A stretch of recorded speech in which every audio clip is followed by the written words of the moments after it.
Hello， 大家好，我是梁夏，不是梁虾。今天这一视频给大家带来1.3下半卡池佩拉的角色攻略。虽然这角色相信很多玩家都培养了吧，主要是给没有培养的萌新玩家带来一期攻略啊，有帮助到各位，希望可以点个赞支持一下。至于一个硬币是10经验，同时 B 站对转发权都比较大，帮忙转发一下吧，不用真的转发，退回来或转发给我就行了，同时还有经验拿，谢谢。佩拉这名角色主要是给敌方减防的，从而提高我方的一个伤害，同时呢还能驱散敌方的一些增益效果。战绩就是佩拉解除敌方增益唯一的手段了，比如魔医生的复活、药王秘传的一个回血机制等等。特别是队伍在没有带罗刹的情况下啊，也是很重要的。大招是给敌方挂上一个全体减防，8级大招37%啊，10级40%吧，有100%的基础概率啊，不是真的100啊。这个玩具视频也说过了，这里简单说一下公式吧：基础概率乘以1加效果命中，再乘以1减效果抵抗，等于最终命中率。按照佩拉大招来讲，如果敌方3的抵抗，那么你只需要对40命中就可以了。如果敌方有40抵抗，那么你需要67命中。所以我推荐佩拉对个67命中以上才比较稳定减防比较好，因为这关乎到你的佩拉的一个充能循环了。天赋则是攻击敌方负面效果可以恢复能量，10级是10点能量啊，这点很香啊，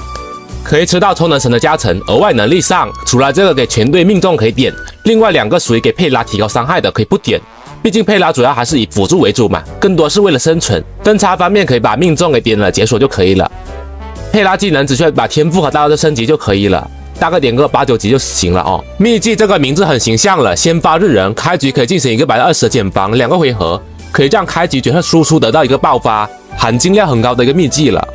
佩拉对星魂要求很低，1魂击杀敌方可以佩拉恢复5点能量，2魂战绩驱散增益可以提高速度，4魂减冰抗。不过如果你不搭配云 C 是没有提升的，就不重要了啊。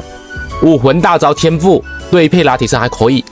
，6魂只是单纯的伤害的。总体下来，佩拉1、2、5属于小质变星魂，一般情况灵魂就可以培养了。在关追选择上作为辅助，新手任务开始前最佳。这关追命中回能简直就是专5号吧，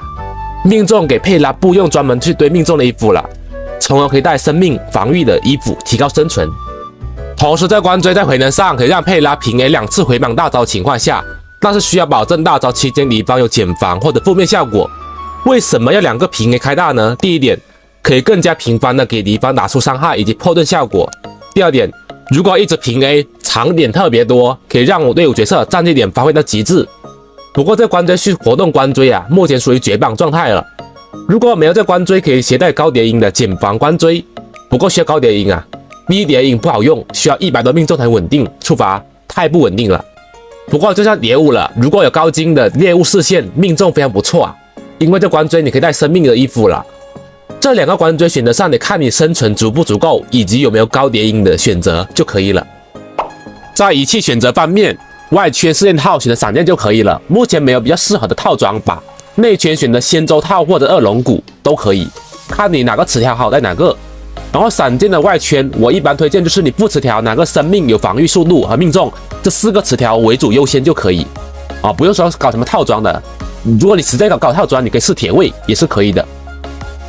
常规的一个生命衣服或者命中的一个衣服，鞋子固定速度，球生命或者防御，